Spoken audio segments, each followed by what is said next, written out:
Wisconsin now. Joining us live here on the Hill, the Republican Senator Ron Johnson. Senator, thanks for being back with us. I wonder just first, sir, your initial thoughts of seeing Donald Trump today behind bulletproof glass.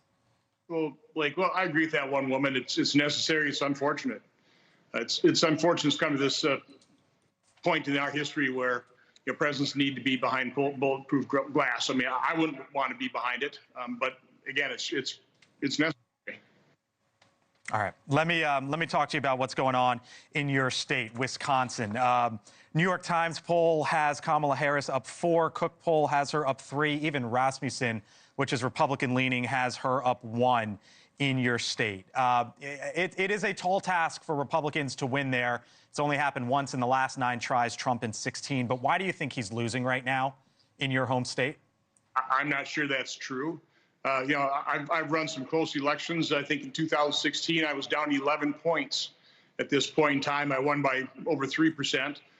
Last election, 2022, I was down 7 points at this point in time, and I won in an narrow race by about 1%. So, there's only one poll that counts. I think when Americans actually start hearing the truth about what Vice President Harris is proposing, getting rid of stepped-up basis, taxing unrealized capital gains, increasing the corporate tax, which will just be taken out of worker wages. When they realize that she will not only support the failed policies of this administration, but double down on them. So, when people start finding out the truth about Vice President nominee Walz, they should be repulsed by it, and hopefully they'll vote for Trump. So here's what she said. Here's what she said in your home state last night. She was in Milwaukee. I'll get your reaction on the other side. We believe in a future where we lower the cost of living for America's families. And when I am president, I will bring down the cost of groceries by making sure markets are competitive and fair. That is a populist message, and I wonder how you counteract that. Because I know you say you've run close races, and I take you at your word, obviously. But Donald Trump in that state is struggling, and I wonder how he turns it around if that's going to be the message there. Well, you counter by telling the truth. First of all, she supported the massive deficit spending, which sparked 40-year high inflation. Your dollar's now only worth 83 cents. She caused that, and she's proposing another $2 trillion of additional deficit spending. She wants to increase people's taxes, so she can say she's going to bring down the cost of food. She's caused the cost of food to skyrocket, and price controls will just... Is it her, though? I mean, you can't really pin it on her, per se, can you?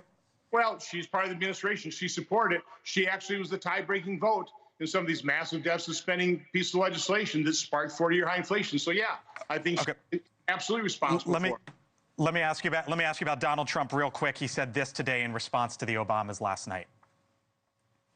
You know, they always say, sure, please stick to policy, don't get personal. And yet they're getting personal all night long, these people. Do I still have to stick to policy? Could you answer that question for us, Senator? Would you advise him to stick to policy or no?